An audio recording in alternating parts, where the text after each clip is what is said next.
my name is Rachel Gold, and I chose Barack Obama's 2014 State of the Union address for this project. Now, I want to start off with a word cloud. In making the word cloud, I used all words that have been used more than 10 times throughout the entirety of the speech. Now, as we can see in the word cloud in front of you, the largest and most used word was the word will. This word was used a total of 41 times throughout the entirety of the hour-long speech, and in my opinion, the word will implies a deep motivation for looking towards the future. By using this word in the backbone of the speech, Barack Obama was able to relay a message that focuses and zeroes in on the future of the nation. Using the word will gives the American people a sense of action, as it is an action word. Now, I believe that the tone of the State of the Union was mostly mixed, just because there was an overall feeling of positivity, but it was definitely weighed down by the presence of a divided government at the time and major room for improvements. Barack Obama, he referenced unemployment statistics, decreases in deficit spending, and increased production of American-made products. And he used this time to cast feelings of pride and triumph before he really dove deeper into the problems that we faced the previous year. And in terms of the overall body tone of the speech, while he was addressing those problems, it was almost like a father-son relationship, where the son was learning from his past mistakes and understanding the basic morals, so he doesn't make the same mistakes again. For instance, as Obama addressed the tax code, he didn't ignore the presence of our divided government. Both Democrats and Republicans have argued that our tax code is riddled with wasteful, complicated loopholes that punish businesses investing here and reward companies that keep profits abroad. Let's flip that equation. Let's work together to close those loopholes and those incentives to ship jobs overseas and lower tax rates for businesses that create jobs right here at home. He addressed this concern in an informal and personal way, and that didn't break down the attitudes of the American people, but rather lift those attitudes and turn the negatives into positives through hope and unification. Now, moving on to Sagan's fallacies, I did find statements that could be used as a fallacy, but I don't think were used. But in terms of one statement that was super prevalent that could have been used in Barack Obama's State of the Union was confusion of correlation and causation. I found this was most prevalent when Obama was addressing Michelle Obama's Let's Move partnership that works to reduce childhood obesity rates in the United States through education in schools and legislation for healthier lunches. Barack Obama stated that her campaign was brought down childhood obesity rates for the first time in 30 years, an achievement that can improve lives and reduce healthcare costs for decades to come. This could be used as one of Sagan's fallacies because there's not a direct link that proves Michelle Obama's Let's Move partnership has directly brought down childhood obesity rates for the first time in 30 years. There was not a way to prove it based on the merit or statistic. Now, moving on to the truth scale analysis, I would rate Barack Obama's 2014 State of the Union as being a 4 on a 1 to 4 scale for being extremely truthful, just because when I did fact check those 20 facts in the State of the Union address, I found that 14 of them were completely accurate, and the rest of them, the 6, were partially true, partially false, and none were completely inaccurate. Now, Barack Obama does start his speech by listing the accomplishments that we made as a nation in the past year, and he is accurate in declaring that our graduation rates are at an all-time high when compared to the last 3 decades. With such a significant statement, I was able to fact-check this with the National Center for Education Statistics.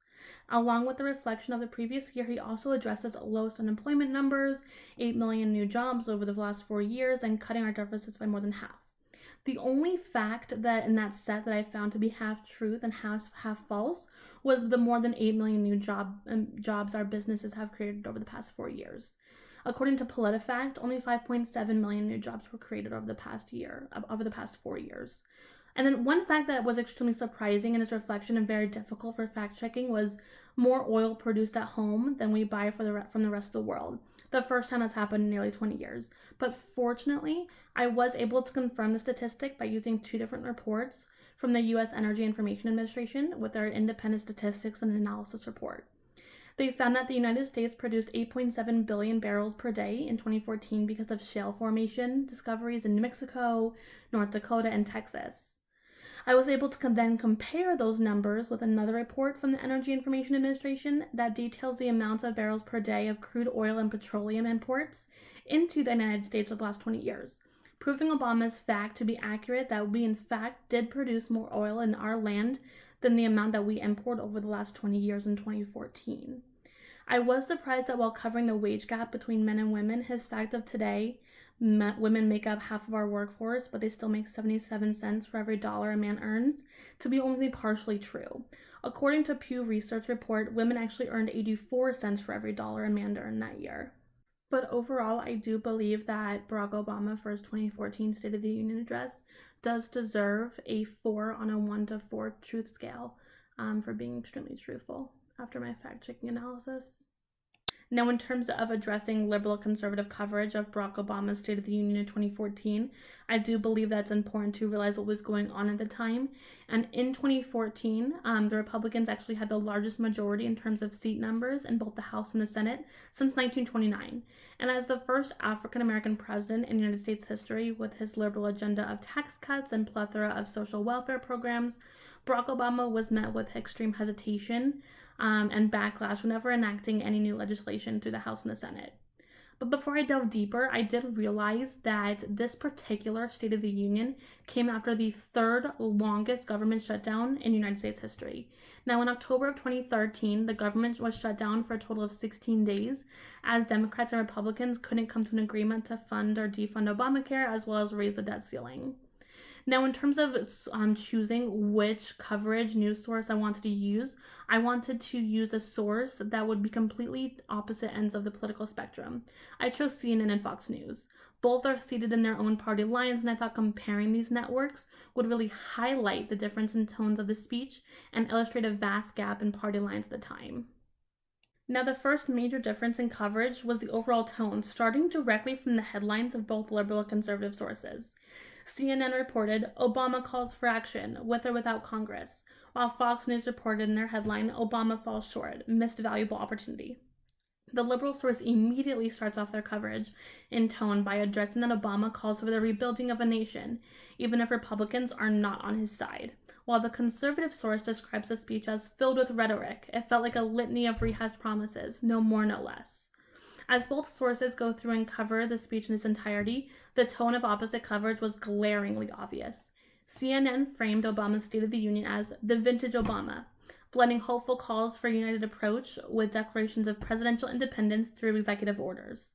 While highlighting unification, the coverage also shed a light upon a side of Obama that will do anything for progress in America, regardless of division and party lines. On issue after issue, he invited Congress to work with him, but he also said he would go at it alone.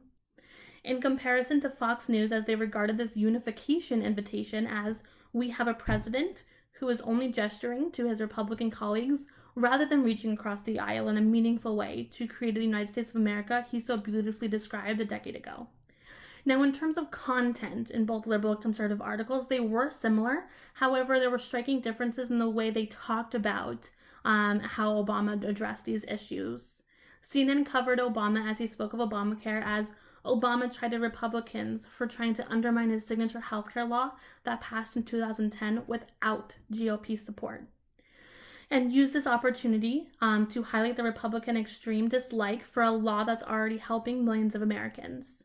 Fox News covered the controversial Obamacare in the State of the Union as Obama did not say that he would be working with Republican colleagues to make changes.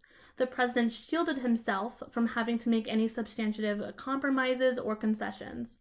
Fox News covered Obamacare as Obama's way of completely disregarding the Republican Party and voters in which they represent.